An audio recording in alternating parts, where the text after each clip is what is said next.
সন্ধ্যায় মরদেহবাহী অ্যাম্বুলেন্সটি পৌঁছায় উক্কচিং মারমার রাজস্থলীর বাড়িতে। গাড়ি থেকে নেমেই স্বজনদের জড়িয়ে ধরে শুরু হলো মায়ের আহাজারি।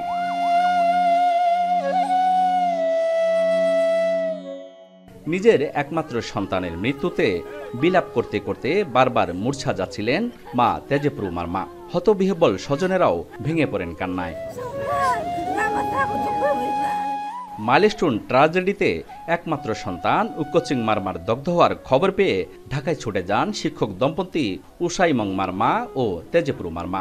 জাতীয় বার্ন ইনস্টিটিউটের আইসিইউতে রাত 2:30টার দিকে উকচিং মারমা মারা গেলে তাকে বাড়িতে আনা হয়। এ সময় দূর দূরান্ত থেকে আসা স্বজন, প্রতিবেশী, পরিচিতজনেরা এক নজর দেখে কান্নায় ভেঙে পড়েন। পাইলটের প্রাণ তো ঝরে গেল, সে সাথে কতগুলো নিরীহ ছোট বাচ্চার প্রাণ এভাবে ঝরে যাওয়া, এটা তো কারোর কাম্য হতে পারে না।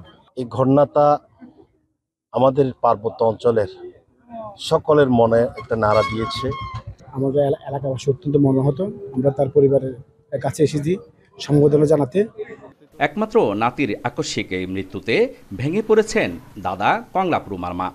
জামাই আমাকে বলছে, ফোন করছে, তো 100%, তো জামাই বলছে যে আপনারা বলেন না 100% উপরে মানে ইয়া আছে, তো বাঁচানোর কোনো বুদ্ধি নাই আমাদের এইরকম। ওদের ভগবান আল্লাহকে মানে বাঁচেন, আপনারা ধর্ম যা যা ধর্ম পালন করেন। জনবহুল ঢাকা শহর থেকে বিমান বাহিনীর প্রশিক্ষণ সরিয়ে নেওয়ার আহ্বান উকচিংয়ের বাবার। ঢাকা শহরের উপরে মনে হয় প্রশিক্ষণ না দেওয়াটাই ভালো হবে, এবং সেই দৃষ্টি যাতে সরকার নজরে আসে সেই ব্যবস্থা করার জন্য আমি সরকারের প্রতি আহ্বান জানাবো। ওইটা ছাড়া আর আমার বলার কোনো ভাষা পাচ্ছি না।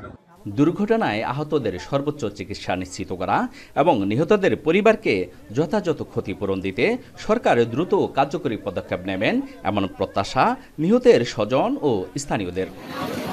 জিয়াউর রহমান জুয়েল, এখন Rangamati. Colour expert, George sap এবং মাইল্ড অন হ্যান্ডস টেকনোলজি সমৃদ্ধ অরিক্স ক্রিস্টাল ওয়াশ আপনার লন্ড্রি এক্সপার্ট।